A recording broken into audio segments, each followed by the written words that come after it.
Welcome everybody to yet another episode of Too Legit to Crit. It is a tabletop role-playing podcast hosted by two people who have dumped every single stat. Yeah, that's accurate. I think it sounds about right, doesn't it? Yeah, I would say it's weird that we've survived as long as we have. Without adult supervision. No, we are the adults. That's the fucked up part. That's so fucking scary. Yeah, I don't like it. We're in charge of other human beings as well. I know, that's insane. That is Yeah, that's just madness. Yeah. Oh, I thought that was a good idea. So, how are you? I am hot and bothered and tired, in several words. So, what about yourself? So basically you're going through the menopause? I am indeed. Yeah, I'm going through something similar because we live in the same place. Yes. So we do happen to share weather. Yes, we do. And it's not that sporadic. And it is quite hot, yeah. Yeah, it is rather warm. I do have a few decades training in hot weather, so... So do I, though. But it's undeniably hot, that is for sure. I think the big difference is, right, where we had the training in hot weather, both of us, the houses are built for hot weather. That is very true. Whereas here, the houses are built for cold weather, which means when it gets hot, they've just become a fucking oven. I don't know what it's like in SA, but in Spain, like all the houses, there's no carpets. You know, it's all kind of tiled floors and this and that. Tiled or wood floors, Which is fucking great in summer. It's so good. You just lie down and you're like, ah. But in my part of Spain, the winters were pretty fucking harsh. Oh, yeah, see, in my part of South Africa, they weren't. Like, winter there is like 18 degrees Celsius. Oh, no, winter in... like where I was in Spain, in Mallorca, I actually found it colder than winter over here in the UK. Oh, yeah, fuck that. Yeah, it's nasty. I used to get very annoyed by my cousin over in South Africa who'd complain that it's too cold to go outside and work in his car in the winter. And then when I'd ask him what the temperature was, he'd be like, yeah, it's like 19 degrees. I'm like, fuck you, that's t-shirt weather here. Prick, get outside and work in the car. But yeah. Anyway, we digress. As tabletop role-playing games. Yeah, so what have you been doing this week? Have you been Diablo 4ing? Yeah, Diablo 4ing, and my clan on Old School RuneScape is in an event against another clan, so I've been taking part in that a little bit as well. But mostly Diablo 4ing. Did you get to level 100? I did not. I lagged and I died at level 49. Oh, dude. I was very upset. Very, very upset. I mean, the top 1,000 spots are still open. I don't even think we've had 30 like level 100s yet. So like I could still theoretically do it. I can't be bothered anymore. I just can't. Just lost all fucking interest. Yeah, well, the problem I've got, right, is my PC isn't the greatest. So I quite often get like FPS stutter and stuff when I'm playing games like that because they're quite demanding on the graphics card. And playing hardcore, if you get that kind of FPS stutter at the wrong time, you die. There's nothing you can do about it, and that's exactly what happened. So yeah, it wasn't ideal, but you know, is what it is. Well, you tried. I did. You failed, obviously, but I did. You know, I'm sure there's something in there for trying. No. Embarrassment, frustration, depression, some other shins that I can't think of right now. Emotions. Yeah, there were emotions involved. Okay. Aggression. Yeah, just, you know, all the shuns. Mm-hmm. Fair enough. Yeah. Well, what? Yeah, I ran my 2 games last week. I did mention about them making a deal with the devil in Abomination Vaults, didn't I? Yes. Did I mention that? Well, yes, you did. Funny thing about that is that when that happened, it was an incomplete party because 2 people couldn't make it. And obviously, it was quite an important decision. So I didn't want to force anybody's hand. I didn't want to of course. kind of make a decision for the players that were absent. So it was kind of, right, this is on you three. You know, you three people have to decide this. We're talking about a paladin, a champion, and a sorcerer that is linked to the goddess of death. And it was, because when it first came about, I went, there's no fucking way they're going to go for this. Yeah. But I put on my best diplomatic hat and just started going for it. And, you know, part of it was the story, and I like to think that part of it was me being quite charismatic. So they ended up taking this deal. They condemned a man's soul to hell, etc., etc. So, fast forward to this week, when the other two party members have turned up and they've kind of gone, so guess what we did? And the response was, you fucking what? So a large chunk of the session was this whole ethical and moral debate on whether they did the right thing, which I thought was absolutely fucking fantastic. And I didn't even have to stir anything. It was great. No, they stirred the pot themselves. They did. I didn't have to sit there and kind of just poke and prod. I just let them get on with it. So it was a lot of fun, and a lot of character development came out of that. Yeah. So in the Monday game, players were currently traveling from point A to point B. Yes. Point B. That is generally how traveling works. It normally does. Yeah.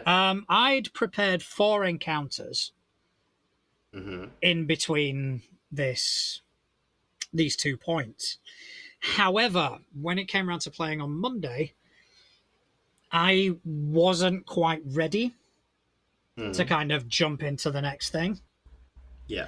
So begrudgingly, I had to throw in another encounter just to kind of lengthen it a tiny bit. Yeah. However, I didn't just make it a random encounter. I kind of tied it in to one of the characters' backstories, and also tied it into the ongoing quests that the party have. And basically I had this ancient magma dragon following them. And he appeared, he got bitch slapped, let's be honest. They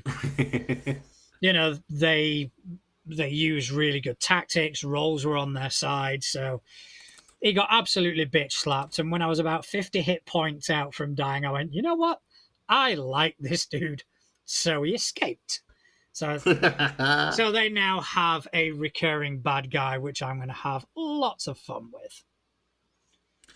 Fun with a recurring bad guy? That doesn't sound right. Oh, yes, it's going to be interesting. So, but they actually really enjoyed it as well.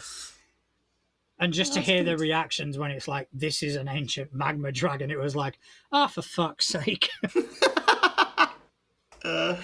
Brilliant. Yeah, so that was me. I don't think I've done anything else. Well, no, because we were going to have the... we were. But I was not doing so great. Had a little bit of a upset belly. Oh, bless you. And yeah, just like it just drained me. So like, you know, like when like you're feeling really fine 1 minute and then next minute you just like it just saps everything out of you. Yeah, I know that. It was that. Yeah, it was that. I used to call those hangovers. Yeah, but I don't drink. Yeah, nor do I. But I've got very traumatic memories of when I did. But yeah, so yeah, that was upsetting because I was really looking forward to that. Well, no worries. I've got the operation prepared, and I was speaking to the other player that we were going to bring in, and I might be inclined to maybe once every couple of Fridays do something face to face. Yeah, that'd be cool. Because I think that was what I was looking forward to the most. Is actually coming around here and doing it. Yeah, because I've never run Delta Green in person. Yeah, it'd be fun. And it is a game about atmosphere Yeah. and creating the atmosphere and creating the tension. And I think having eyes on the players while I'm doing that will, Make life a bit easier. yeah, it will definitely see what lands, what doesn't land, Yeah. and I'll be able to kind of focus in on creating that atmosphere. So yeah, if you're up for it, Yeah, man, definitely. I'm absolutely up for it. I love that system. I think it's so fun. Because like it's fun in its simplicity, if that makes sense. Because it's not one of those like, oh, here's a 5 million page rule book. It's like, here's the rules. You can learn them in like 20 minutes. For the most part. And that's enough to sit down and just fucking have fun. the complexity of this system is on the side of the GM. Yeah. Because you've got the need to know, which is enough for a player to start playing. Yeah. It's even enough for like used last time. for a fledgling handler to be able to know the basics and run from there. But once you get the agent's handbook and start looking into that, yeah, is that when it gets mental? I wouldn't say mental, but they do account for everything. Oh, interesting. And there are rules for everything. There are rules for, how to spend money and how the economy works. Yeah. Where there is no monetary item, if that makes sense. That you don't have a value on you. It's not like in other systems where you collect gold. In this, you don't. Yeah, it's like, I have 27 gold. No, you don't. So in the system, if it's something inconsequential, you just do it. You just get it.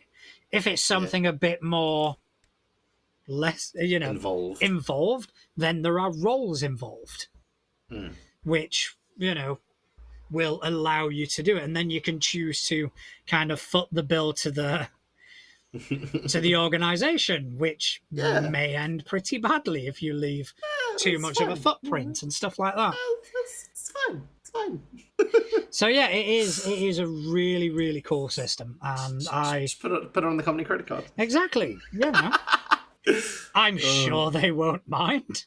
It's fine. So yeah, if you are interested, yeah, man, absolutely. Once every couple of Fridays, so it won't be this Friday coming, it'll be the Friday after. We'll set something up. I'll see about maybe getting another couple of people involved. Yeah, man. And yeah, once every couple of weeks we can rock out in Delta Green. Yeah, no, awesome. Sounds good. Fantastic. So, did you see, this was around midweek, it kind of flagged up on my Twitter feed that the UK Games Expo have been a bit naughty. Oh, what have they done now? I'll read the title, and I'm actually going to read this quite verbatim because I don't want to paraphrase and misquote anything, because it is quite it potentially could have been very, very serious. But the headline is UK Games Expo issue apology after blocking LGBTQ content. Oh no. And an RPG designer, W.H. Arthur, shared that his proposed live session runs of Avery Alder's Dream Askew and J Dragon's Sleepaway at this year's UK Games Expo were promptly rejected, specifically citing queerness and themes of sexual orientation as the reason. To add insult to injury, all mentions of queerness were removed from Sleepaway's event description, which is a core theme. Yup. That's a bit dumb. It is. It is very dumb. However, that being said, UK Games Expo were quick to respond. And I'm just going to read this out. It has been brought to our attention that 2 errors were made in run-up to this year's UK Games Expo. Firstly, an RPG scenario was rejected prior to this year's show due to subject theme of sexual orientation. Secondly, new GMs did not receive their volunteer orientation training. On the first matter, we have reviewed the email chain between the RPG manager and the individual submitting the game and have found that this is true.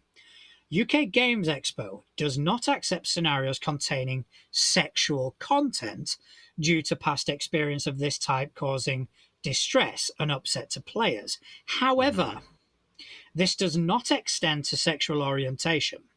The volunteer made an error of judgment in conflating the two, and UK Games Expo offers our unreserved apologies to the GM.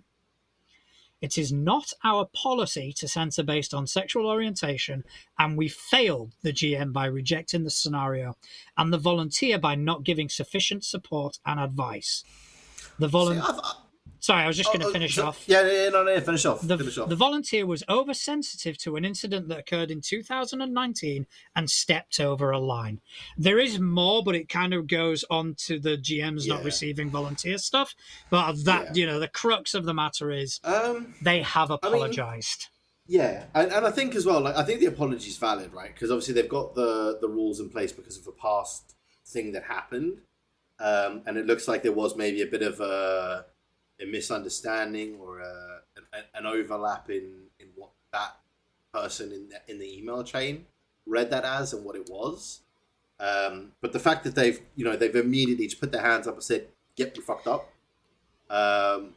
We've gone through it all, and they've not tried to pass the buck at all, because they've not even said "Oh, it was entirely the volunteer's fault." They've said on both sides of that conversation it was our fault because we didn't train that volunteer properly, and we didn't educate them properly, and we didn't look at this properly. And I think that that's the best way to handle it, because rather than trying to, pass a buck or anything like that, they've just put their hands up, said, "We fucked up on all accounts here. We're really sorry." Yeah, credit where credit is due. Yeah. They have responded promptly. They have responded timely as well. And like you said, they've not kind of excused it. They've just kind of gone, "It was wrong. We were in the wrong. We should have supported our staff. We didn't. Our fault. Very, very, very fucking sorry. And it won't happen again." And regarding, I vaguely remember the incident that's been referenced. And it was fucking horrifying. Yeah. I can't remember the details, but I remember reading about it, and it was something along the lines of a GM, and I can't remember the system or anything like that. Yeah. Made the game not only overtly sexual, but dabbled in themes that a lot of fucking people would have issues with. Yeah. And then didn't back down when criticized. Yeah, so obviously, you can see where they're coming from with having a blanket rule of no sexual content. And like they kind of said in that apology, it in no way extends to sexual orientation, and this particular volunteer, conflated the two together, and that's our fault for not training them properly, or their fault. Not our fault. We had nothing to do with it. Just to clarify.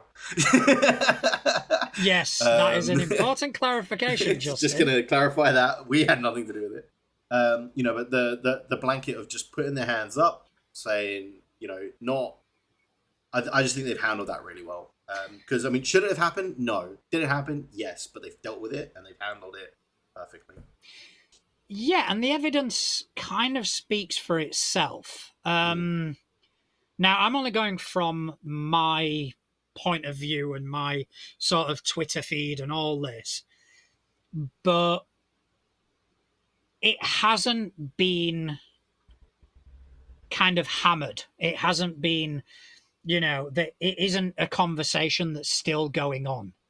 Yeah. And I think that is quite a valuable lesson to learn for a lot of other companies, that absolutely, errors of judgment happen, and at some point your company is going to be scrutinized. It's how you respond to that scrutiny that will determine the endurance of the scrutiny itself. And I think absolutely, and the fact that they've come out and they've said this, and it's kind of, from what I can tell, that it may be going on in regions that I'm not privy to, but at least from what I can see, there's been no more discussion about it. Yeah. And I think that is generally a good sign because, if something does turn into a big scandal like the one that we had recently, which we don't need to mention because it's, it's been in the news space of the hobby for quite some time now. That was such a big event that it rippled through every single community. Right? There's not a single community, whether they're involved in D&D or a different game or anything like that, that didn't hear about that. Right? So if it's not continuing to ripple out, then chances are the community as a whole have looked at it and gone, all right, yeah, fair enough.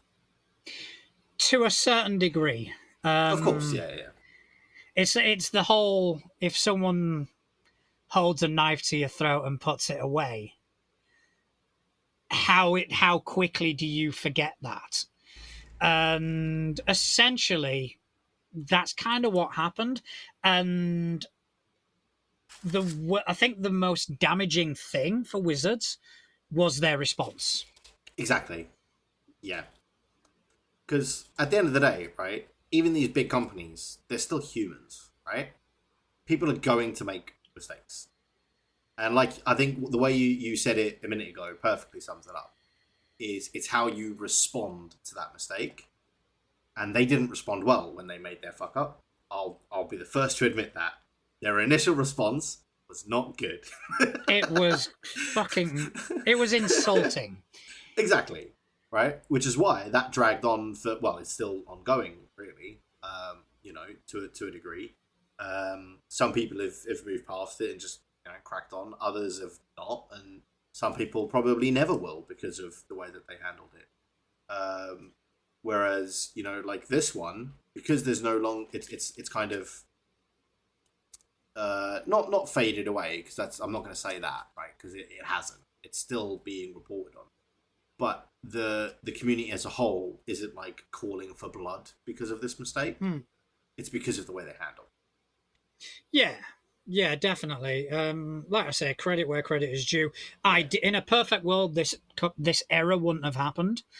Mm-hmm. But in the world, exactly, in the world that we live in, it did. And I've got to kind of take my hat off to them. They responded the best way possible in a bad situation. Exactly that, yeah. And the fact that they didn't even just try and brush it off. They investigated first by going through the entire email chain, going through it all, right? Yeah. And they obviously spoke to the individual involved because, they've understood where they were coming from with it as well. So they've gone through the email chain, they've spoken to the parties involved, and they've seen where the mistake has happened, and they've immediately kind of gone, right, yeah, we fucked up. That's on us. So yeah, top tier response. Yeah, very well done. To a bottom tier situation.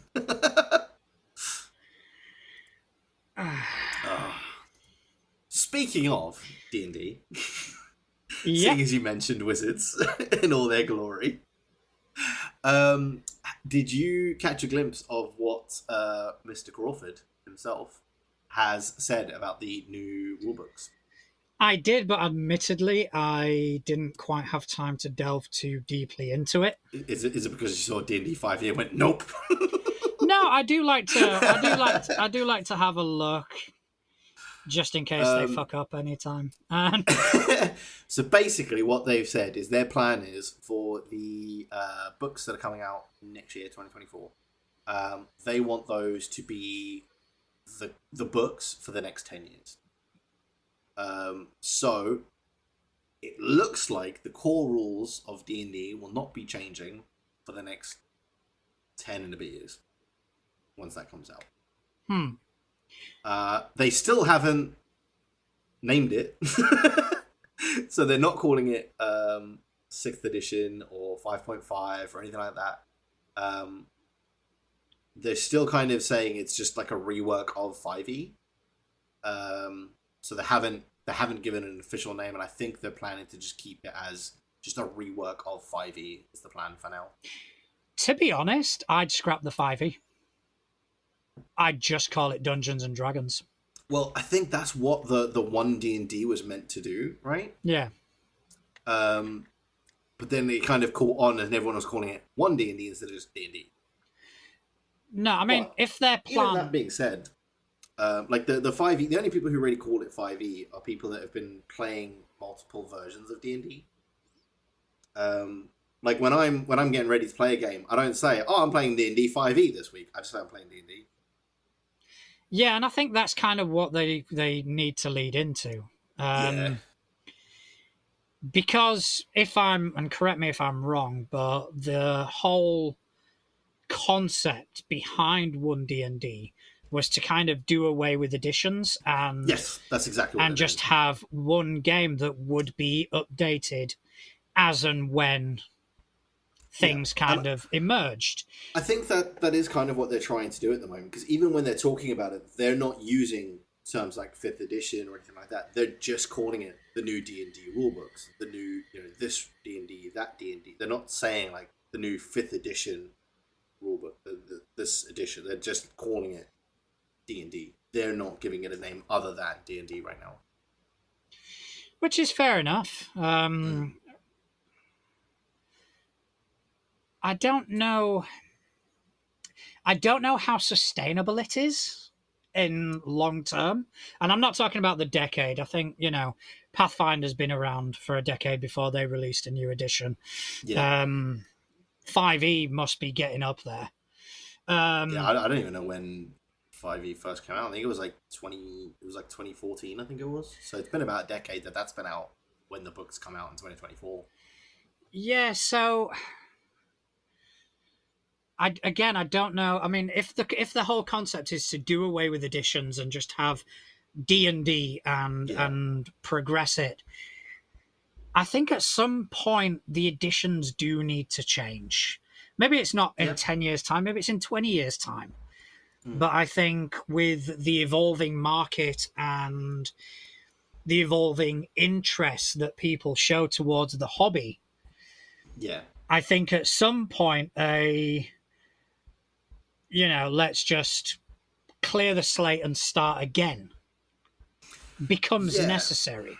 Well, I mean, isn't that kind of what they're doing with these rulebooks? Because they are tweaking a lot of the core rules and the core classes, and they're changing the way it all works.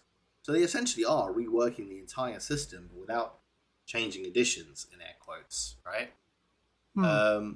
So I mean, that is kind of what they're doing with this, and I think that is their plan going forward. Is that they're never going to say like, "Oh, this is the new edition." They're just going to say these are the updated rules. Yeah. I mean, hopefully that kind of works out. And Only time will tell. yeah, exactly. Only time will tell. We'll have to see when these new rule books are released and how they land, really. Which we're looking like mid 2024 is what they're saying for the new books. Fair enough. So you've still got almost a year's About a worth year, of 5e, play tests and yeah, and and whatnot. 5e. And 5e, yes. But yeah, although there's a part of me that thinks that maybe people are just reading into the statement wrong Right. about because basically that like people are saying that that he said that he wants these books to last for the next 10 years, right? But his actual statement is our goal is to prepare the game for its next decade. Now, is he just saying that because it's been 10 years since the last update in rules? So that's the last decade. This is the next decade. Or is he saying that these books are going to be the next 10 years? That's a tough one. Yeah, because, I mean, it could just be that he's just saying the next decade because we've had a decade of 5e, right?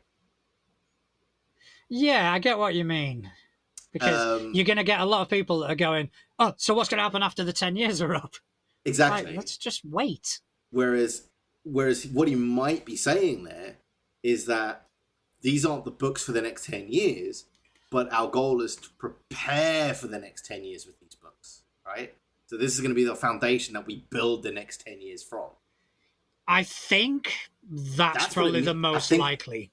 yeah, to me, that's what he's saying. And I think maybe he's being kind of misquoted a little bit there with these are the books that are going to last 10 years. I don't think that's what he's saying at all.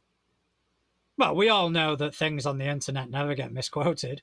Of course not, never. Never. I mean, even Mr. Crawford himself never gets misquoted on rulings when he tweets about them. That's never happened in a forum post, ever. I couldn't even keep a straight face. But yeah, so I guess we'll have to see. Yeah, we'll have to.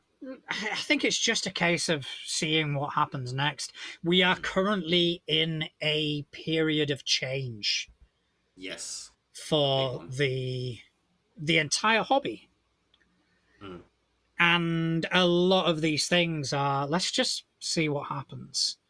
Whether it's Pathfinder and their remaster, whether it's D&D and their new core rulebooks, we just got to wait and see. And I'm, for one, I'm quite happy to be along for the ride.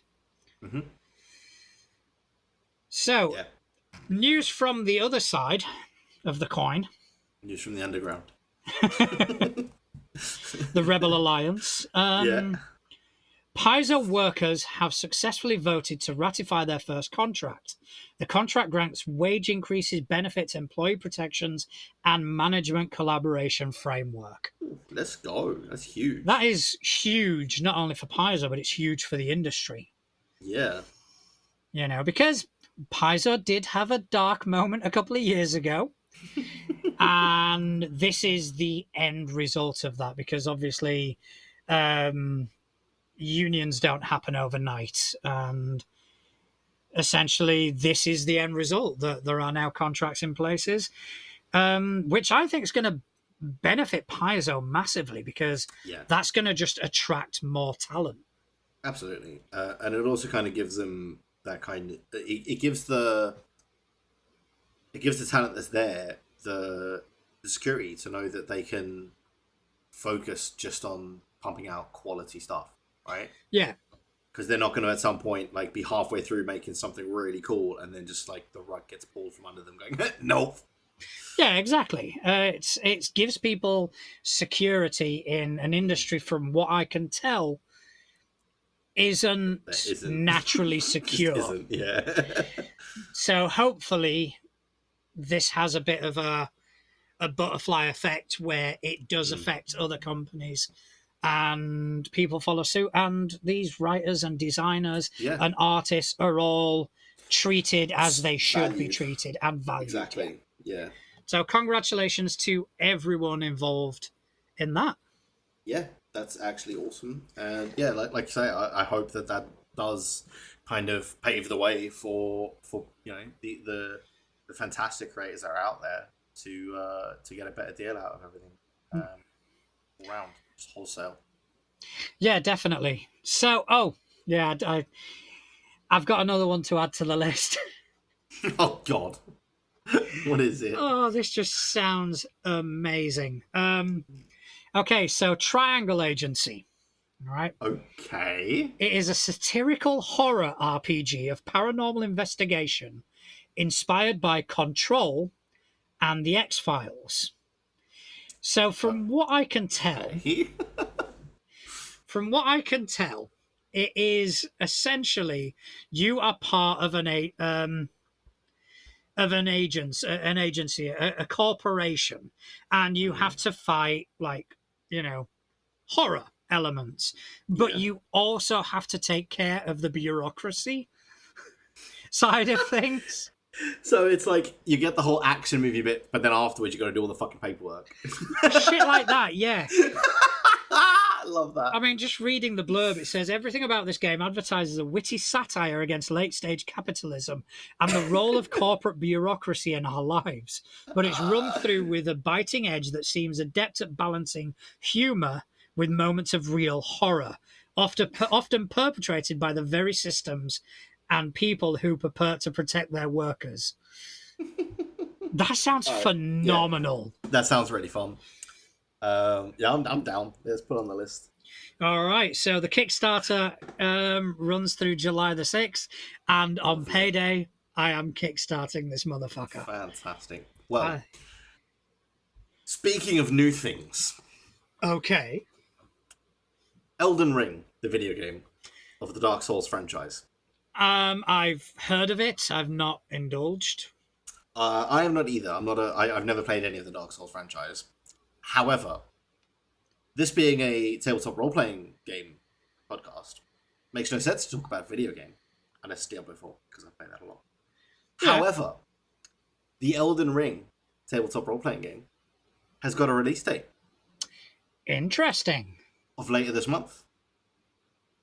However, there is one small problem. Okay. It's only being released in Japan and in Japanese. There will not be an English version. Really? No, they're only releasing it in Japanese. So start brushing up. They've got examples of character sheets and I can't make head nor tails of it.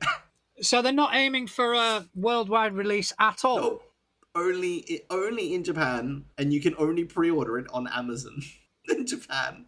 That's madness. It's going to be releasing on the 20th, so in like just over a week's time, and you can only pre-order through Amazon Japan. They've not ruled it out, but they've just not confirmed an English release. We need to get our hands on a copy of that. Well, you can order it and they'll ship it outside of Japan. Because that's going to be a collector's item. Yeah, you can order it and they'll ship it out to anywhere. But yeah, they just don't have an English copy. So I might have a little cheeky look at the pre-order, see how much it is. Actually, I'll do that now while I've got it loaded up. The shipping is going to fuck you. Well, maybe not.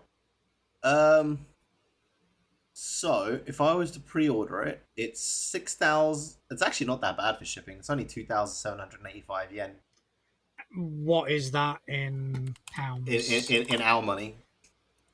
Let me add the two together because my brain's not working. Plus 275. So it's 8,835 yen. 8,835 yen into GBP. It is a whopping 50 quid with shipping. You are fucking kidding me. That's not bad. Pre-order it. I'm very tempted to pre-order that. I think it's a good shelf filler, and I think it might become a collector's item.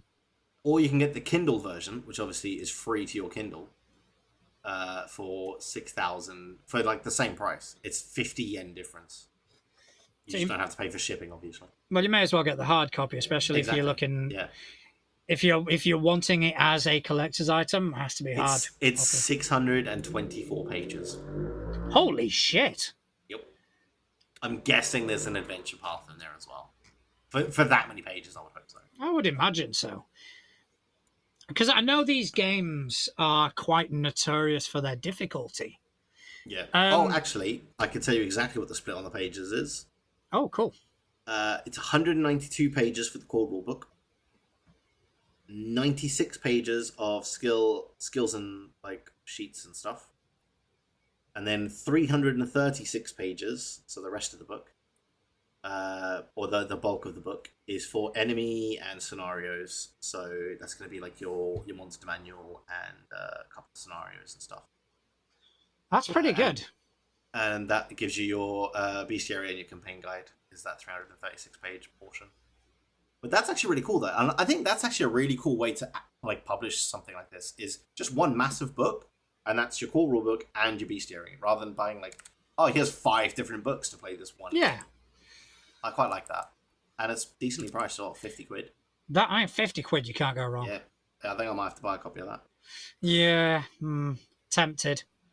Very tempted. And then I'll learn Japanese and run it. Oh, yeah, definitely. That is what you have to do now.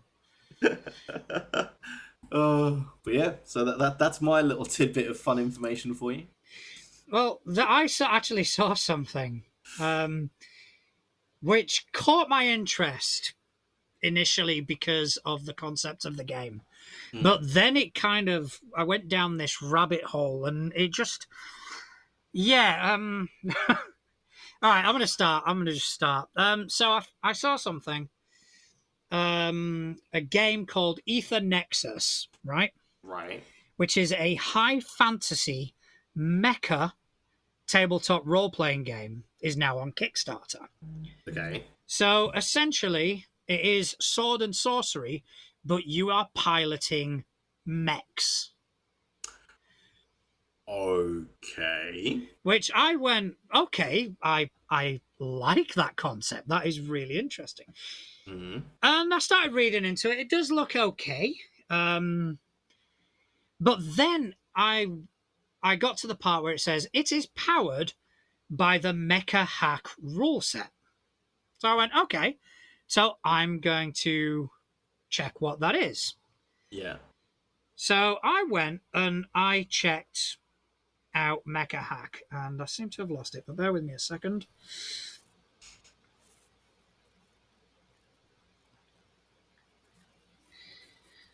So then I started looking, and it is Mecha Hack is in turn based on another game called Black Hack.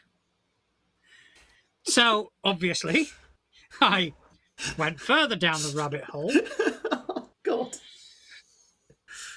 And I'm having to re-Google this because I did make notes, but I don't know what the fuck I did with them. Oh my gosh. You're going to end up like 17 systems So, deep at this Black point. Hack, second edition. All right, second edition, obviously. Second edition as well, yeah.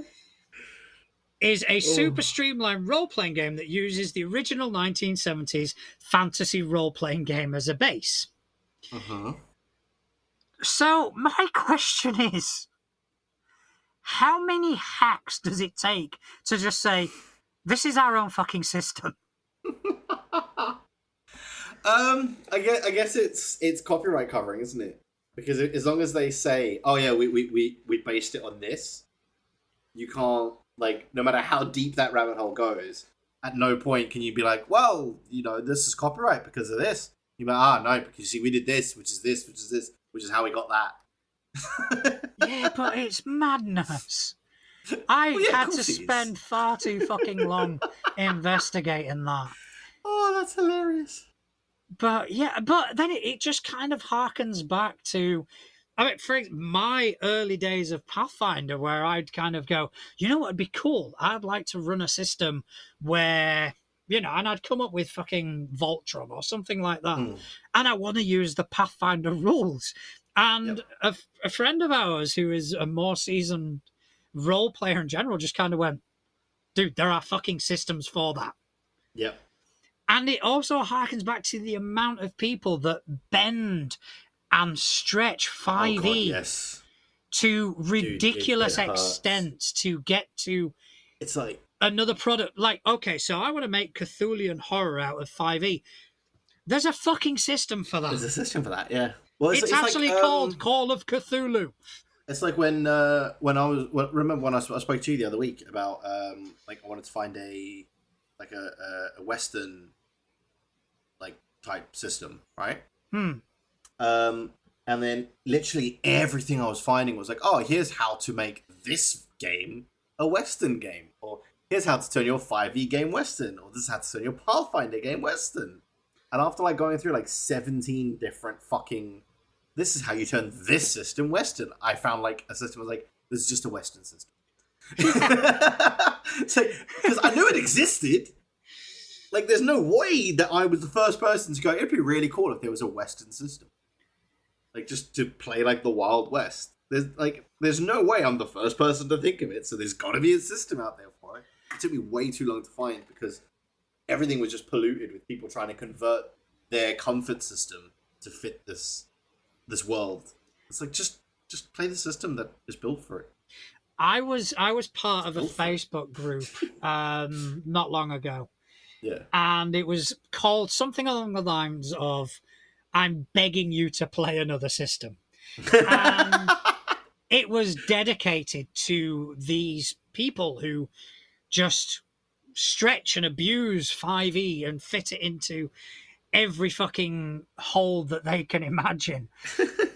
And the reason I left it is because it became very anti-5e. It became very, and I just couldn't be arsed dealing with that sort of immaturity. But there was one thing that cropped up that I found fucking hilarious, and I wish I could find it today. And I've looked and I can't. It was this dude on Twitter, and I can't remember the system he chose, but let's just say it was Call of Cthulhu for argument's sake. Yep. So he put up a tweet, and it was something along the lines of, "I want to do a Call of Cthulhu game." But instead of it being Cthulhian horror, I'd like it to be about, sorcerers and wizards and dragons. And you had this fucking army of 5e fans just barreling down. That's 5e. You want to play 5e? And the dude just carried on. He's going, yeah. But what I want is to be able to, investigate I dragons think I saw that. and dungeons. Yeah, I think I saw that as well. And it was fucking. And he just kept deliberately describing 5e just to trigger them all. It was so fucking funny. And I just wish I could find that tweet and relive the moment, because it was amazing. Props to whoever that genius was. Top tip. Speaking of a moment, though, that you might want to relive, for anybody that is also into Magic the Gathering, and I know this is a little bit off topic for what we normally talk about, but this is awesome, and I think it's really, really cool. In Magic the Gathering, Wizards has done a 1-of-1 print of the One Ring. Right. Which is going to go into one booster pack and be somewhere in the world. Okay. So it's literally just a unique card. It is a unique card. It is a 1-of-1 print. There is no other copy of this card in existence on the planet. So my question is, if you find this card, do you get invited to the Wizards of the Coast factory to watch Kyle Brink abuse Oompa Loompas? What, like the golden ticket? Yeah, I mean, no. However, there is a company that has put out a bounty on the card. So a collectibles dealer called Dave and Adams has put out a bounty for the card. So if you happen to be the lucky individual that pulls this card, they will give you the lowly amount, the inconsequential amount of $1 million. Okay. For a Magic the Gathering card. All right. It isn't enough for me to start buying Magic the Gathering because I know my fucking luck. Oh yeah, of course not. I mean, it's going to be one card in one of a billion booster packs, right? Yeah. The chances of you getting it are irrelevant. However, that'd be so cool. I hope whoever gets it doesn't sell it. Gets in touch with this company and kind of goes, okay, 5 million. just starts with I want 5 million in your entire company. Yeah, I want to be the head of your company and run it into the ground. No, because that's the best bit. Because you sell the card to the company, and then you own the company, so you've got the card. Genius. I tell you what, I hope you get it. I'm not buying any cards. That's a habit that I kicked many, many years ago, and I do not intend to start now, even if there is a potential of $1 million payout. I'm not. Yeah, I'm not doing it. It isn't enough enticement for me. Just the odds alone, it's like, nah. And plus, I can't be getting into another hobby that's going to cost me another fucking fortune. No. Yeah, no. And that one does. It's so expensive. Yeah, I mean, the hobby that I'm a part of is the cost is, depending on the system you use, is optional. You can play Pathfinder entirely for free and legally. So anything you buy is through your own choice. Whereas Magic the Gathering, you have to invest. Yeah, and it's one of those games as well that with the rotation of what is standard in air quotes, because that's their systems, is I think it's like the last four like releases are standard, and anything older than that you're not like allowed to use in competition play. So if you want to play competitively and be involved in those kind of nights, you have to have the latest releases, which means that every couple of months a release is being cycled out, and you might have to replace your entire deck or a quarter of your deck, or rebuild a new deck because your old deck doesn't work anymore because the core of it cycled out in the last rotation. So yeah, it's expensive to keep up with because you can't just build yourself a deck that's fun and keep playing that deck. Yeah, and to be fair, I don't really enjoy deck building as a Mm. whole. I find it tedious, Yeah. and it's just not really for me, to be honest. No, I'll leave Magic the Gathering to those people that are invested in it. Yes. But a nice, like another bit of interesting news that I found, right? Mm. The one-page RPG collection is the most tabletop games per square centimeter, squeezes 10 games onto a single sheet of A4. Huh? Yup. A new collection of tabletop RPGs hopes to set a world record for the most playable games squeezed onto a single sheet of paper. The fittingly titled The Most Tabletop Games Per Square Centimeter features 10 games created by designer Andrew J. Young, ranging from Lord of the Rings inspired sci fi pastiche called Who Gave the Halflings a Ray Gun, to other whimsical titles such as Fur and Loafing in Las Vegas. I love that. That's pretty good. There are 100 zombies and how to escape from hell with only your smartphone. So apparently, all 10 of the games, which play with between 3 and 6 people in around half an hour, fit onto a single page measuring 8.5 by 11 inches, around the same size as a standard sheet of A4. Even more impressively, a number of the games also somehow find space for artwork alongside their space-efficient rules. Oh my god. They've actually posted an image of Who Gave the Halflings a Ray Gun. Yeah. Okay, so the gathering must journey to Pyre Peak to destroy the evil Emerald Eye. But someone gave the halflings a ray gun before they left Riverwood. You are all halflings, and one of you has the ray gun at all times. The ray gun can only be used once per scene, but it guarantees success. Without the ray gun, halflings play high or low against a face-down deck. If you win, your action succeeds. If not, it fails.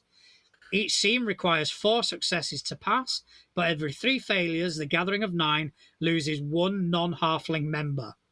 Oh. Travel with the Gathering on the quest, play out these scenes. And it's got Demon in the Dark Dungeons, Meet It, and all the names of the scenes. I think that's quite funny, to be honest. Yeah. It's also, I quite like the mechanic of just doing higher and lower with the deck of cards. Yeah. That'd be quite interesting to like see if there's like a full system based around that, because I feel like that's the system I could actually do well in, because there's no dice. Yeah, but I don't trust you with cards. No, cards work, right? Because there's a like a tabletop war game called Malifaux. I don't know if you've ever seen that. No. But it's a card based system, so instead of rolling dice you play cards and stuff like that. And I was really good at that because it was cards. The only thing I didn't like about it is the cards were really slidey cards. So I couldn't do any of the card stuff that I do. The cards just went everywhere. But it was really fun. It was a really cool system, and I really liked it because it was card-based. And the models were really cool as well. But yeah, no, cards I'm fine with. It's just dice, man. Dice hate me.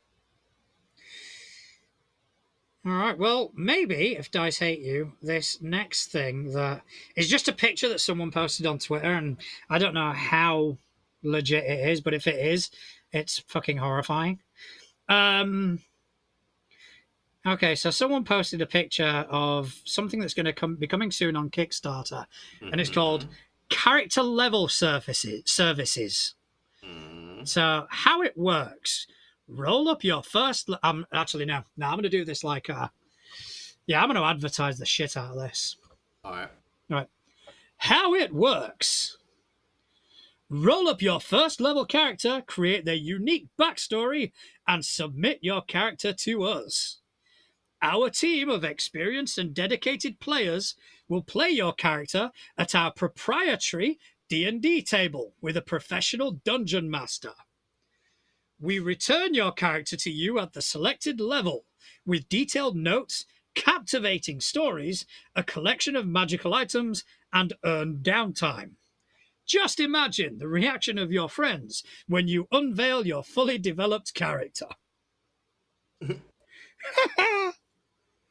Oh, it's fucking stupid and I love it. Brilliant. Oh my So, gosh. yeah, I genuinely don't know how much of this is a joke or how much of it is predatory economy. Yes. I believe is the answer to that question. But can you imagine the goal to kind of go, you give me money and I'll level up your character? I mean, you say that. That's literally a thing that happens in every online MMORPG, right? Power leveling is a service in every single online MMORPG. That's wow. That's Because, just like, because there are. So, for example, right? Let's say, like, someone like me who gets a lot of downtime to play video games half the week, half the time, and then no downtime the rest of the time, right? But then I might have a friend who has no responsibilities, hasn't got kids, hasn't got, works a, part-time job or whatever.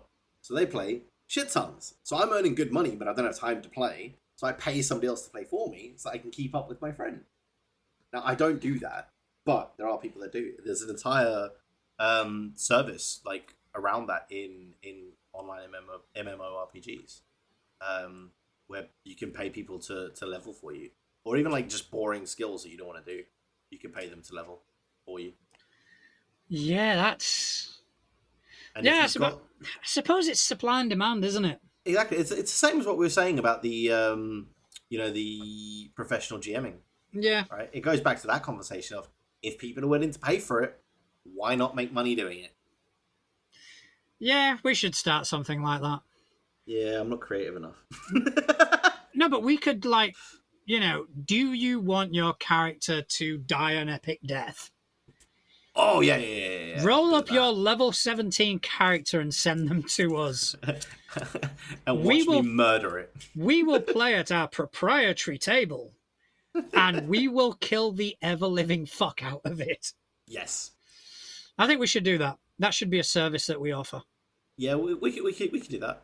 Yeah, So, I think. yeah, there you go, folks. If you've got any characters that you want to have killed in horrific ways, send them to us. Send us the character sheet, and preferably the system that it's built in, because obviously it could be a system that we haven't discussed yet. And we will, if it's a system we don't know, we'll learn the system. Yeah. Just to kill the character spectacularly. And for a premium, we will live stream the event. Yeah. Where you will watch us do the most unbelievably stupid shit with your character that will result in their death. Like teleporting it into a different realm with different rule sets so none of its abilities work. Oh yeah, like we'll figure something out. So yeah, here's my Pathfinder 2e character that I've built. Could you kill it? Oh, it's now in the 5e universe somehow. Wait, no, Rollmaster. There you go, Rollmaster. Roll to parry. What the fuck is parry? You are dead. You're dead. I love it. Yeah, I think we should definitely do that. Okay, folks. Yeah, this is a service that we will provide. We're now going to offer it. What we're charging?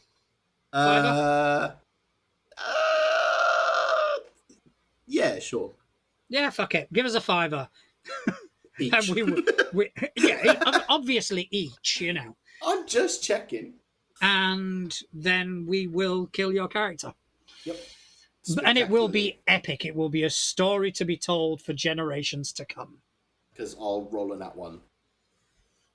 But we'll make it funny. Yeah, well, I mean, I'm very good at making that ones funny. I've got a lot of experience and practice in doing this. Yeah, exactly. So I can be the GM. I will roll many nat ones, and we will kill And characters. It'll be beautiful. all right, so write in if you want us to perform that service for you. Just do questions at toolegit2crit.uk. Speaking of questions, Speaking of questions, do we nice have one today? That is a very good segue. I'm right. It's almost like I'm a professional. That was a segue, and I think we should actually go to the couch. Okay, let's go take a seat. Let's go take a seat. What have we got today? Well, today from Couchyroth. Oh, actually, I just, before we get into the question, I just want to let people know, right? I never know the question until John reads it to me. He will not give me access to the questions. Nope. So I find out the questions when you guys do, basically. I just wanted to clear that up. If people think that I've had time to like prepare any of the answers that I've given in the past to questions. No, that is 100% true. I do not tell Justin the questions. At Couch's request, Couch does not want Justin to know. It's so annoying. We kind of have to honour that, considering he's the person who keeps us in business. Yeah, I know. What's he asked us today? Okay, so Couchyroth, who is calling us from the dark recesses of the human psyche. I'm a regular there. Me too. Yeah. So when setting up a game, you mentioned having the right people for certain systems. Is that something you would always take into account when running a game or playing?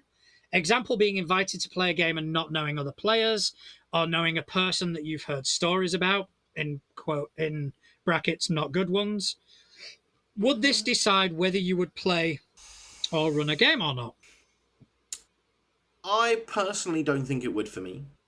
I've always been one to not listen to what other people have told me about someone. And I like to make my own mind up for that sort of thing, right? Now, if later on it turns out that those stories were true, then I'll probably not play with them again going forward. But I always like to find out for myself. Because it could just be that they didn't get on with that person, right? Mm-hmm. And you do. It could just be something as simple as that. Which is why I also try not to... I will try not to say stuff about other players as well. I try. I don't always succeed, as John well knows. But I do try my hardest. He's dragged me through the mud so many fucking times, guys. Oh, every time. Yeah, but with you, I'm right. I really don't have a comeback for that, to be honest. That's a first. I know, it's weird. I'm in uncharted territory. I'm lost. But yeah, I think for me personally, even with things like system as well, like even if it's a system that I've heard bad things about, I will still probably want to give it a try. Because again, it could just be a system that they've played and not got on with, right? Like for example, if I'd played a system and I struggled to make sense of it, I'm going to have a negative opinion of that system. But it could be a system that you get on really well with, right? And if I'm talking shit about it, and you don't play a system that could have become your system, right? Like your home-based system that everybody has. Everybody has a system that they go back to, right? It's their comfort system, their safety system. It's like a little safety blanket. Every now and again, you have a rebound, but you end up crawling back. Always crawl back. For me, it's 5e. For you, it's Pathfinder. We all have one. And if you're out there and you're saying you don't have one, you're a fucking liar. Why are you lying? Stop lying. And what that means is they're on their rebound right now. Yeah, that's it. Yeah. Yeah. So yeah, playing Powered by the Apocalypse. I think personally for me, I wouldn't let somebody else's opinion on another player or another system sway me to not play with that person or that system. I would want to give it a go myself. But I can see where some people would. Especially if it's like if you've had like 8 people tell you the same thing about the same person from different games, that might raise a question or two, right? But if it's like one whole group tells the same question about the same story about the same guy, it could just be one thing that happened. Yeah. I mean, in my position as VA, I don't really have the liberty to kind of say, "Oh, I'm not playing with this person," because part of Pathfinder society is that the games have to be open for all. Yeah. So we don't have the luxury of being able to vet our players. And don't get me wrong, some players I've gelled with, some players not so much. Yeah. In terms of hearing things from other people regarding a person, I'm very much like you. I form my own opinions about people. Yeah. Normally, those opinions happen very quickly. Yes. I'm quite a good judge of character. Clearly not. We're still friends. Everybody makes mistakes. It's how you deal with those mistakes, Justin. Yeah, you've kept me around. You've not dealt with it well. Well, just some things are hard to get rid of. Yeah. But where was I? You completely fucking threw me. Right. Yes. But yes, I make up my own opinion about people. I've got quite a good sense of judgment, and it also depends on what the game is for. If it's for a one-shot, Yeah. I don't have a problem. Yeah. All bets are off at that point. In terms of like a long campaign, I will slightly vet players, but that's not for my benefit. It's for the benefit of the table. The group, yeah. If I have someone wanting to play who I don't think is going to be the right fit for the group, yeah, then it's just going to lead to a shitty time down the line. So I think there is a certain element of picking who you play with. Yeah. So, I think it goes back to what we spoke about. I can't even remember what episode it was in about like having a good session 0, right? Yeah. Because if you have that good session 0, those kind of things are going to come out. Because if you are someone who, for example, right, I know people that will not play with somebody who's a power gamer, right? Because they don't enjoy having that at the table, which is entirely fine. You're entitled to play with who you want to play with. At the end of the day, you're there to have fun as well, right? And if you're sitting there during that session 0 and you're creating, and they start going through like, oh well, this mechanic is going to gel really well with this mechanic, and all they're focusing on is how all the mechanics gel together. That's going to be a red flag that they're probably going to be a power game, right? Oh yeah. So I think that I think it all really is going to come down to that session 0, because any expectations should be laid out during that session 0. Any red flags should be visible during that session 0, I think, because if you're engaging them during that creation stage, and they're not giving the right feedback back to you, you should be able to build your session 0 to kind of iron all of those things out. Now, don't get me wrong, some things, as we've already established today, some things are going to slip through the cracks, right? And then it's just how you deal with it from there. But I think for the most part, anything like that, you're going to be able to iron out during session 0. Yeah, and it doesn't always have to be necessarily a negative thing. Because like we've mentioned on multiple occasions, I love running Delta Green. Yes. I find that Delta Green is a difficult system for some people. Yeah, I can see that. Because it does touch upon a lot of very dark, very difficult themes. And I know I've got certain friends that would struggle with that. So I would be a bit more reluctant to offer them Delta Green. Yeah. And I would warn them exhaustively as to Yeah, what they're getting into. But also I would set up some form of X card system or yeah, something, some safety system in yeah, order for that. But yeah, I wouldn't, like certain people, I wouldn't pick Delta Green as my go-to. yeah. And I think as well that that's probably where more often than not you're going to make that decision, right? Is if you're running a game, who do you invite to that game? Because if somebody invites me to a game, I'm going to give it a go because I like to experience that sort of thing, right? But I'm also going to look at it and go, well, they've looked at the system, obviously, right? Because they're looking to run it. So they've at least read a little bit, or they've seen something, or they've heard something.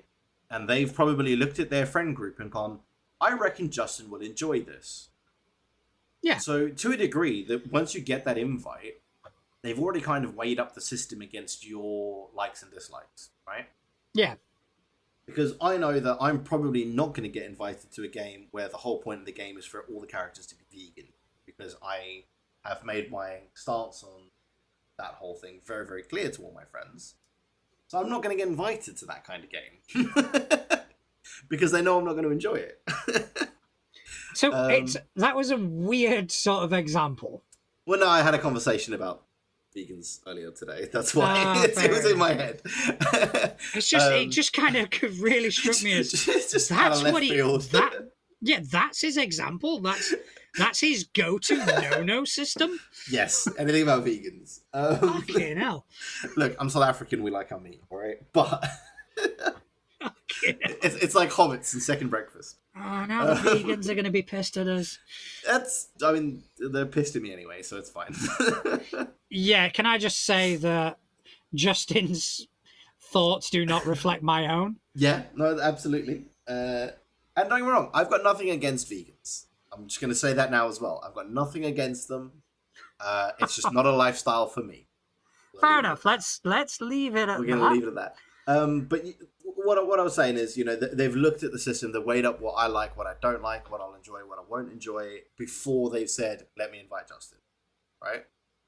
And like I would do the same, right? If I'm looking at a new system, I'm going to weigh up the options and go, well, of everybody I know that plays tabletop role-playing games, who's going to enjoy this game the most? And I'll invite those people first, and I'll work my way down the list. So if you get invited in the first tier, I think you're really going to enjoy it. If you get invited later on, I think you might enjoy it. And if you don't get invited, I've looked at it and gone, yeah, they're going to hate the system.